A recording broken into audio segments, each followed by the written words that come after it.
Sir. The farmhand who arrived that morning found the animals fed, the cows milked, the chickens let out. Someone had been maintaining the Hinterkaifeck farm for days. The family inside had been dead the entire time.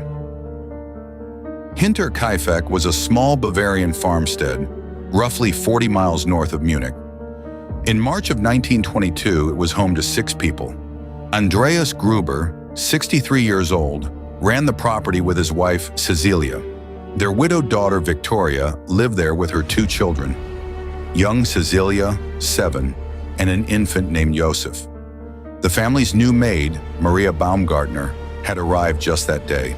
Her first day of work would also be her last.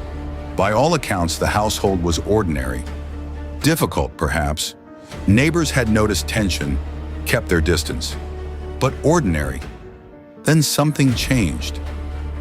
In the weeks before the murders, Andreas Gruber told neighbors he had found footprints in the snow, tracks leading from the forest to the farm, none leading back.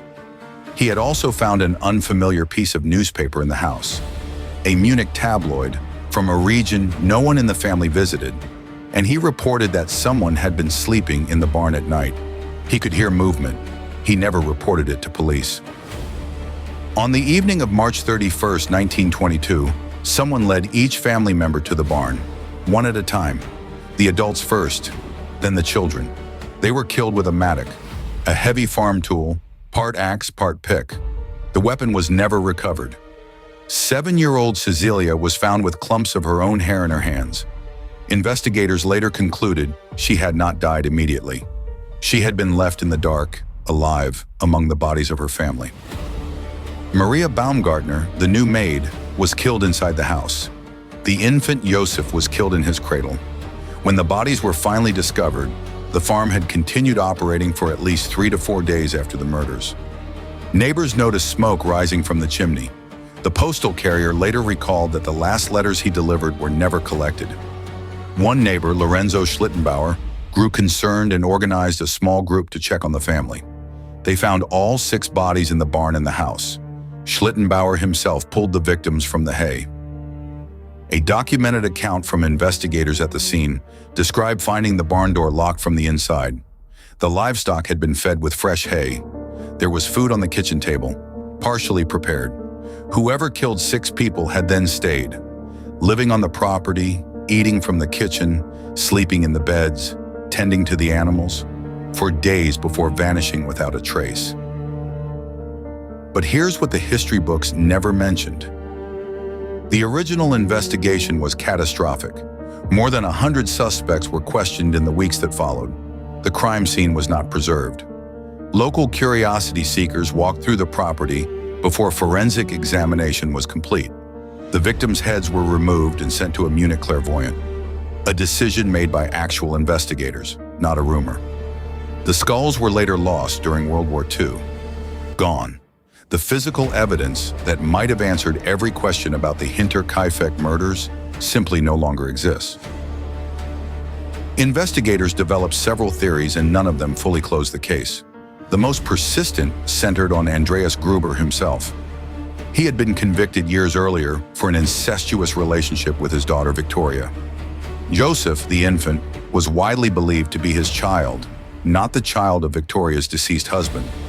Some investigators believed the killer was someone connected to that secret, a relative, a former worker, someone who knew what the family had buried. But there was a problem. No one who fit that profile was ever placed at the farm. No physical evidence connected any named suspect. A second theory focused on Lorenzo Schlittenbauer, the neighbor who discovered the bodies. He had previously had a relationship with Victoria and believed Joseph might be his son. He had reportedly been refused when he asked to marry Victoria. Investigators noted that Schlittenbauer had entered the barn and handled the bodies before police arrived, potentially disturbing evidence. He was questioned repeatedly over the years. He denied everything, and yet no case was ever built against him. He died in 1941, never charged. A third theory proposed an unknown drifter or itinerant worker, someone who had sheltered in the barn, been discovered by Gruber, and killed the family to avoid exposure. This would explain the footprints Gruber described in the weeks before. It would explain the unfamiliar newspaper. And yet it raised the question no one could answer. Why would a stranger stay? Why tend to the farm, milk the cows, stoke the fire for days when every hour increased the risk of discovery? And then came something nobody expected. In 2007, German investigators formally reopened the Hinterkaifeck case. Cold case specialists at the Bavarian State Criminal Office reviewed the original files alongside modern forensic methods. They identified more than 100 suspects across the original investigation and worked to eliminate them systematically. After 2 years of review, they announced their conclusion. They had a prime suspect. They declined to name the person, stating only that the individual was long dead and that without surviving physical evidence, no formal case could be pursued. The case was closed again, no name released, no explanation given for the conclusion. The official files from the 2007 review remain partially restricted. The Hinterkaifeck farm was demolished in 1923. A chapel was built on the site. The graves of the 6 victims are in Weidhofen, a few kilometers away. We know the families' names. We know the date they died. We know the sequence of events in extraordinary detail. The footprints, the newspaper, the smoke from the chimney. What we do not know is who stood in that barn in the dark of a March evening in Bavaria and decided that all 6 of them had to die. Bavarian investigators consulted with criminal psychologists and forensic historians over 8 decades. They produced theories, profiles, suspect lists. None of it produced a name that could be proven. The case sits at the intersection of what cold case investigation can do and what it cannot. Evidence degrades, witnesses die, skulls are lost in a war, and sometimes a crime that happened in full daylight, in a farmhouse surrounded by neighbors, simply remains unknown. The Hinterkaifeck murders are one of Germany's most documented cold cases, and also one of its least resolved. The gap between those 2 facts is where the mystery lives.